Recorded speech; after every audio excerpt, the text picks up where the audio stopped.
राष्ट्राय स्वाहा.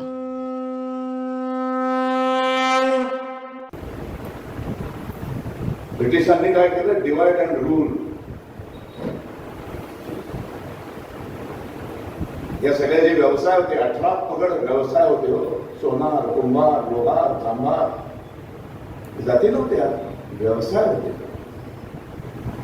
त्या व्यवसायाला जात बनवण्याचं, त्याच्यावर जातीचा ठप्पा मारायचं काम ब्रिटिशांनी केलं. कधी? 1820, बरोबर 205 वर्ष झाली. तो ठप्पा कोणी पुसायलाच तयार नाही.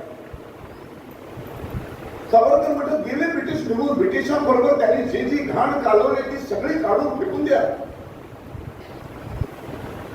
संपवा या जातीच्या भिंती सगळ्या. जोपर्यंत हिंदू समाज एक होत नाही तोपर्यंत हे राष्ट्र मजबूत होणार नाही. तोपर्यंत या राष्ट्रातल्या बहुसंख्याकांचा आदर कोणी ठेवणार नाही. बहुसंख्याकांचा विचार कोणी करणार नाही.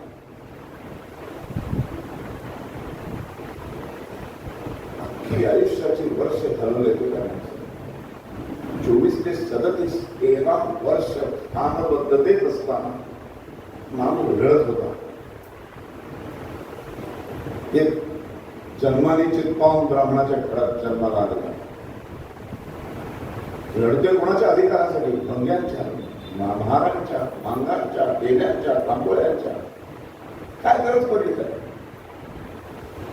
बॅरिस्टर झाले ते. इंग्लंडमध्ये शिकून 1910 बॅरिस्टर म्हणून आले. काय आयुष्य आरामात राहिला असताना सगळ्या कुटुंबाला रत्नागिरीवरून बोलून घेतलं असतं तिकडे इंग्लंडमध्ये. एवढा विद्वान माणूस आपल्याला मिळाला म्हटलं ब्रिटिशांनी रेड कार्पेट घालून त्याला मोठा व्हॉइसरॉय बिरिसरॉय बनवला असता. 4 गाड्या मोठमोठ्या हवेलीमध्ये आयुष्य आरामात आयुष्य काढू शकले असते. नाही काढलं. लाच मारली बॅरिस्टरकीच्या पदवीवर. इंग्लंडमध्ये, इंग्लंडच्या युनिव्हर्सिटीमध्ये, लंडनच्या युनिव्हर्सिटीमध्ये बॅरिस्टरची पदविका पास झाल्यानंतर त्यांना बोलावून घेतलं आणि सांगितलं की तुम्ही पास झालेले आहात, पण तुम्हाला जर बॅरिस्टरची पदवी सर्टिफिकेट पाहिजे असेल तर तुम्हाला या कागदावर सही करावी लागेल. त्यामध्ये काय आहे कागदामध्ये?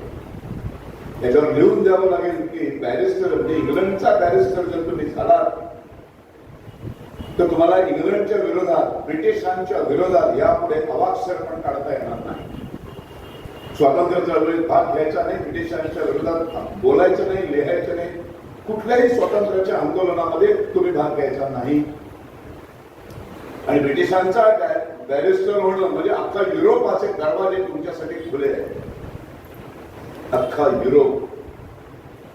एवढी किंमत होती इंग्लंडमध्ये जाऊन बॅरिस्टर होण्याची, त्या सर्टिफिकेटची. माफीनामा लिहून जर खावरून त्या संदमांच्या सेलूला जन्म पाळायचंच होतं तर एवढं व्हायची काय गरज आहे? इथंच त्यांनी सही करून बॅरिस्टरची पदवी घेतली असती ना. सुखाने राहिली असती की. स्वातंत्र्य मिळवायला काय एकटे सावरकरच होते? अजून अनेक लोक होते, त्यांनी मिळवत असतं. होते की गांधीजी मिळत असते की स्वातंत्र्य? नाहीतरी त्यांनीच मिळवलं ना.